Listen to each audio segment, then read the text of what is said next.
लाहौर में बरसात जो 3 वरेंडियो रिकॉर्ड टुटी वियो। 10 कलाकनि में 291 मिलीमीटर बरसात रिकॉर्ड। मुख़्तलिफ़ हादसनि में 7 ॼणा फौज। शहर जा अक्सर इलाइक़ा पाणी हेठि अची विया। वज़ीर आज़म शहबाज शरीफ़ निगरान वॾे वज़ीर खे इमदादी टीमुनि खे फौरी तौर मुतहरिक करण जी हिदायत। वज़ीर आज़म शहबाज शरीफ़ जी सदारत हेठि मुआशी एपिक्स कमेटी जो इजलास। Army chief general Asim Munir चइनी सूबनि जे वॾनि वज़ीरनि वफ़ाक़ी वज़ीरनि ऐं ॿियनि जी शिरकत। वज़ीर आज़म तरफ़ां मईशत जी बहाली सीड़पकारी बाबति खयल क़दमनि ते इत्मीनान जो इज़हार। परॾेही सीड़पकारी लाइ क़दमनि में तेज़ी आणण जी हिदायत। एहसन इक़बाल जो चवणु आहे त सीपेक सां पाकिस्तान दुनिया जे ध्यान जो मर्कज़ बणियो आहे। हू चाहिनि था त पाकिस्तान में सीड़पकारी थिए। परॾेही सीड़पकारी में आयल रंडकूं ख़तम कई वञूं।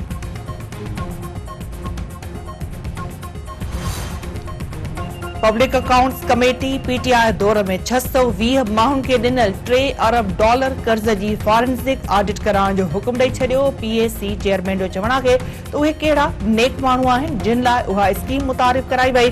कहिड़े कानून तहत स्टेट बैंक उहो फ़ैसिलो कयो। छा लिस्ट अव्हां शाया कंदा? जांच में बजाव वारी वज़ारत मां बि हिकु माण्हू शामिल करणु घुर्जे।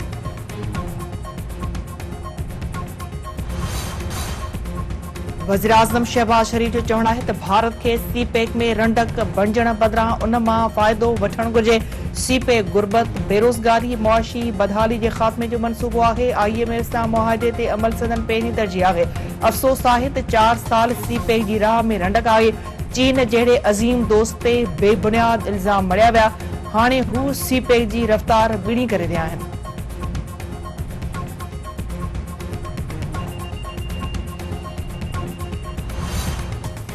साज़िशी अंसरनि नालाइक टोले खे मुल्क ते मड़ियो। ही डी चौक ते बीही मुल्क खे साण जी ॻाल्हि कंदा हुआ।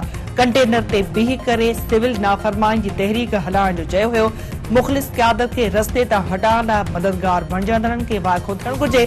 मुल्क ख़िलाफ़ साज़िश कंदड़नि खे इबरत जो निशानो बणाइणु घुर्जे।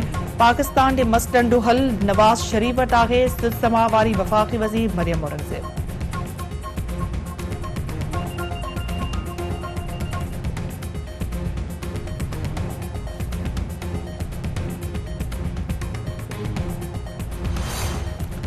वॾे वज़ीर ख़ालिद खुर्शीद जी नाअहलीअ बाद गिलगित बल्तिस्तान जे IG खे बि हटायो वियो। अफ़ज़ल महमूद भट्ट नओं IG गिलगित बल्तिस्तान मुक़ररु। जाली डिग्री ते नाहिल थियल अॻूणे वॾे वज़ीर ख़ालिद खुर्शीद वज़ीर आला हाउस ख़ाली करे छॾियो।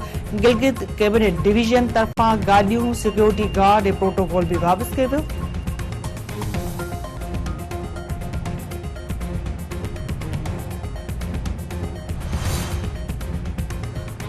सुप्रीम कोर्ट फौजी अदालतुनि में आम शहरनि जे ट्रायल बाबति केस जी लिखत में हुकुमनामे सां गॾु जस्टिस काज़ी फ़ाइज़ ईसा जो हटायल नोट बि जारी करे छॾियो। मोअज़्ज़िज़ चीफ जस्टिस मूंखे मुंझारे में मुब्तला करे छॾियो आहिनि। उहो तॾहिं ख़तमु थींदो जॾहिं उन कानून ख़िलाफ़ दरख़्वास्तुनि ते फ़ैसिलो कयो वञे या स्टे ऑर्डर वापसि वरितो वञे।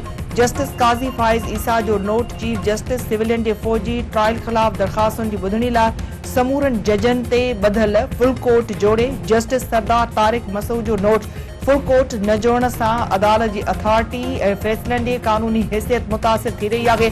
ताज़े मामले में आईनी हैसियत आला तरीन अदालती जांच जी घुर्ज करे थी। जस्टिस मंसूर अली शाह जो नोट।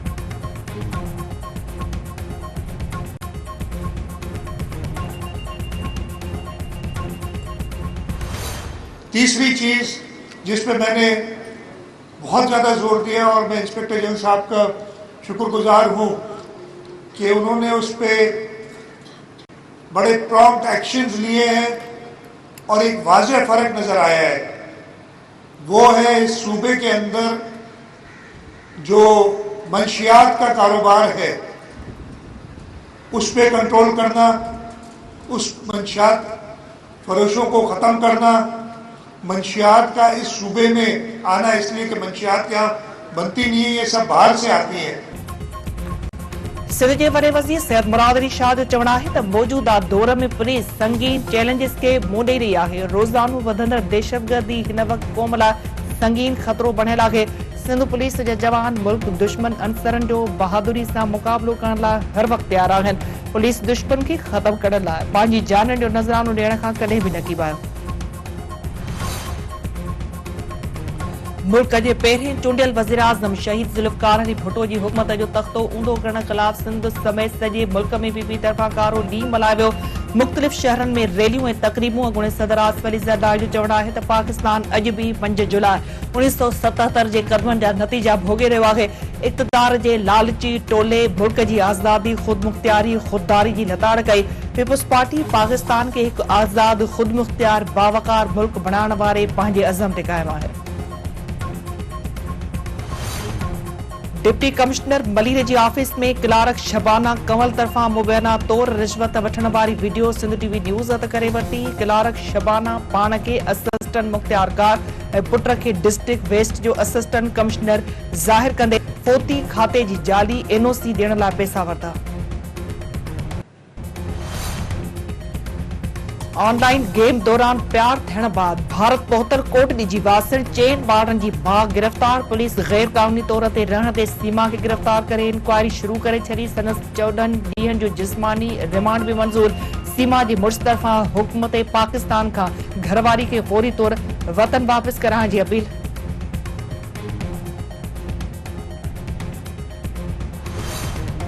हैदराबाद की अदालत में नौजवान पारस शाह के कत्ल केस में जवाबदारन की जमानत वारी दरखास्त ते ॿुधणी 15 जुलाई ताईं मुलतवी। जवाबदार धुर जो वकील पेश न थियण ते अदालत केस की ॿुधणी मुलतवी करे छॾी। सहर शाह जो चवणु आहे त कातिल धुर जी हिमायत करे मथन इल्ज़ाम लगाया पिया वञनि। संदन ख़िलाफ़ मुहिम हलाई पई वञे। साइबर क्राइम में दरखास्त दाख़िल कराई आहे। उम्मीद त साणनि इंसाफ़ थींदो।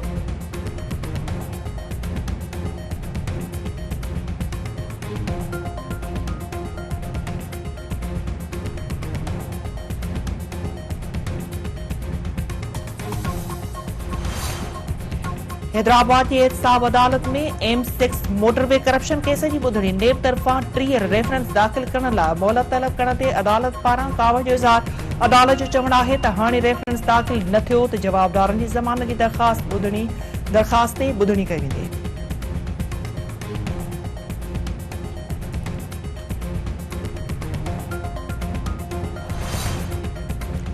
कराची में बरसातुनि जे इम्कान खां पोइ मेयर मुर्तज़ा वहाब तरफ़ां शहर जे मुख़्तलिफ़ इलाइक़नि जा दौरा। नालनि जी सफ़ाई वारे कम जो जाइज़ो। वक़्त ते नाला साफ़ करण जी हिदायत। संदसि चवणु आहे त बरसात दौरान को बि नालो बंदि न थियणु घुरिजे।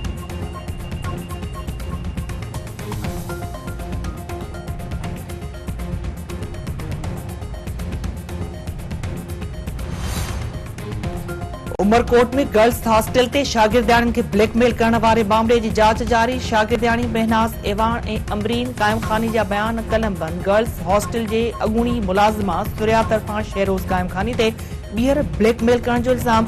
मामले जी शफ़ाफ़ जांच जो मुतालबो। मीरपुर खास में FIA जी कार्रवाई। इसराइल में मुबैना तौर मुलाज़मत कंदड़ 5 ॼणा गिरफ़्तार। FIA जो चवणु आहे त जवाबदार शेंगन वीज़ा ते उर्दन जे एयरपोर्ट तां इसराइल में दाख़िल थिया हुआ। ॾे वापसी लाइ दुबई रस्ते खां कराची आया हुआ। 8 जवाबदारनि ख़िलाफ़ पासपोर्ट एक्ट ऐं इमिग्रेशन ऑर्डिनेंस तहत केस दाख़िल कयो वियो आहे। ॿियनि जवाबदारनि जी गिरफ़्तारी लाइ छापा हया पिया वञनि। मोरे भरिसां सेठार बिरादरी में संगावती तकरार तां झेड़ो। ॿार समेत 5 ॼणा क़तल, 1 ज़ख़्मी। वाक़े बाद मारिजी वियल नंढा बड़ ज़ख़्मी अस्पताल मुंतक़िल। धुरिन में छिगता।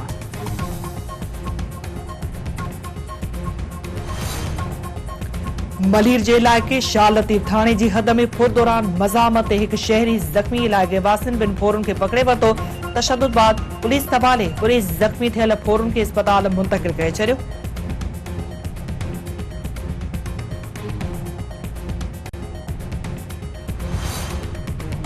मटारी वेझो अंबनि जे बाग़ मां नौजवान जो लाश। 22 वरनि जे क़दीर पुट अल्लाह बचायो खोसो तौर ते सुञाण। मड़ ज़रूरी कार्रवाई लाइ अस्पताल मुंतक़िल।